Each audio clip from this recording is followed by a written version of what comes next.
Hey guys, it's Gote here. Before the video begins, I just want to say that if you aren't subscribed already, subscribe. I will be releasing content every other day, and it just helps me out, and I love having an audience. You have no idea how happy doing this actually makes me. If any of you have any stories you would like me to share in a future video, please do not hesitate to send them to me via my personal email, linked in the description below, and you will hear your own story in one of my future videos. So, without further ado, sit back, relax, and enjoy the video. So my mom tells a story of her and her friend pretty often. Let's start off by calling her friend Lisa.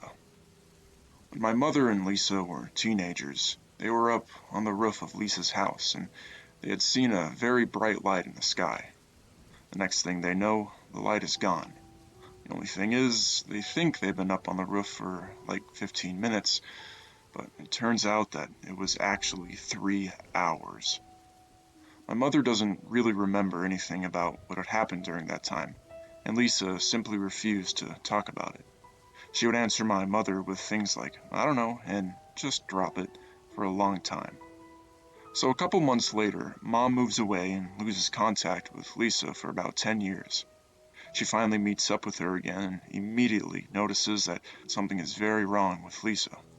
Lisa appeared very distant to her and with a very dreamy demeanor, like she was really happy and at peace for no good reason. After they talked for a bit, Lisa brings up the incident on the roof all those years ago. My mother says that she still doesn't really remember anything about it, but Lisa remembered. She remembered everything. She said that at first it was all in bits and pieces and she couldn't really remember any of it very clearly. She was confused and scared and wanted to avoid discussing it. Then, as time passed, she slowly began to remember more and more of it. She remembers it all very clearly, and she remembers the other 3 times that she was apparently abducted after that incident. At first, they paralyzed her somehow and did all sorts of invasive experiments on her, but by the most recent time, they stopped probing her and began to talk with her. They didn't speak English or any other human language, but she could understand everything they said, even though she can't speak their language herself.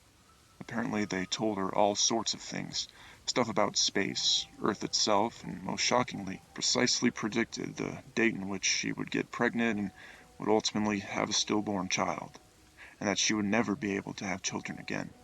They also told her that it was not their fault, and they even made an attempt to save her from this fate, but they were ultimately unsuccessful.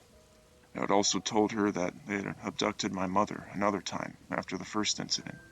My mom says that she has no recollection of any potential abductions, but she does have recurring nightmares of being abducted, and says almost surely that they're just nightmares. Anyways, Lisa tells Mom that every time she speaks with them, she comes to understand the truth more and more, whatever that may be. When my mom inquires what the truth is, Lisa just says that you will all know eventually, and she says that once she learned of the truth, then everything became wonderful. Mom has seen her a few more times over the years. We still live in another state from her, and she apparently has a pretty normal life, but doesn't like obsess over alien stuff like some supposed alien abductees actually do. She only ever brings it up in passing, not like it's a central part of her daily life. I don't know what to believe. It's hard for me. I can't say for sure what exactly happened to me this night, but here is what I know. So I was driving home for the weekend from school at Indiana University. It takes me about 2 hours to get home, and I left Bloomington around 10 p.m. At exactly 10:53, I was on a rural stretch of the two-lane highway I normally take home, and I noticed what appeared to be flashing lights right behind me. I thought, great, I'm getting pulled over, so I turned onto the next county road about a quarter mile from where I noticed the lights, but as the car came to a stop and I started to open my glove box to get out my registration and proof of insurance, the lights suddenly disappeared and no car ever drove past. Now, here's where the story takes a turn for the weird, and I'm sure you guys will think I'm just making it all up because it really does seem pretty far-fetched. So the electronics in my car started to go absolute apeshit. The radio was randomly changing stations while the volume kept going up and down while the doom light and headlights started to flicker and turn off and then back on. This was at about 10:56 p.m. At this point, I start to think to myself that my battery must be failing, or else I have a short somewhere in the electrical circuit system. So I lean down to pop the hood so I can take a look at the battery. That is the last thing I remember doing. The next thing I know, I open my eyes and see nothing but the night sky full of bright stars.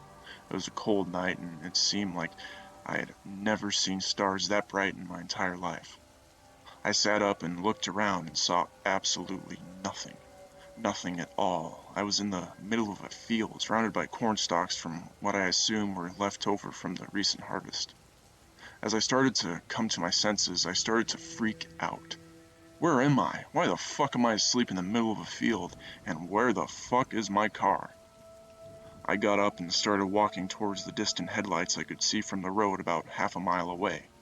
When I got to the nearest intersection, I looked at the signs, which read 350 north and 50 west. I was half a mile away from my car, which was just off the main road. I started walking towards the headlights that I could see on the main road. I can't say how long it took me to walk a half a mile, but it couldn't have been more than 10 or 15 minutes. When I arrived at my car, all the lights were out and my battery was dead, which struck me as odd because I couldn't have been gone for all that long. I looked at my phone, which was sitting on the passenger seat, and the time was now 2:17 a.m. Over 3 hours had passed since I turned off onto the side road for my flashing lights behind me. I remember sitting in my car completely dumbfounded, wondering what the hell just happened to me. After about half an hour of just sitting there, I remembered that my battery was completely dead. So I got on the phone and called AAA to come out and give me a jump. It took them about an hour to get out to me since I was a good distance away from the nearest town, during which time I just sat there in silence, running through the possible scenarios in my head concerning what had just happened. To this day, I couldn't tell you what really happened to me that night. All I know is that I can't think of any plausible explanation as to why I woke up over a half a mile from my car in the middle of a cornfield more than 3 hours after I'd stopped. I've only shared this story with one other person, my uncle, and I'm sure people would either look at me like I'm crazy or they would call bullshit on the whole story. I can't blame them. If somebody came up to me with a story like that so clearly mirrors the stereotypical encounter story, I probably wouldn't believe them either. So I live in Loma, Colorado, which is basically just flat farmland, surrounded by very large hills and I guess you could call them mountains. So I was coming home from a bar around 9 p.m. when something very strange happened. I was on this stretch of road that really doesn't have any farmhouses or anything around it, just open fields and trees. So all of a sudden, I start to hear this very high-pitched ringing in my ear, almost like there's a dog whistle being blown right in my eardrum. And all of a sudden, I start to get very, very dizzy.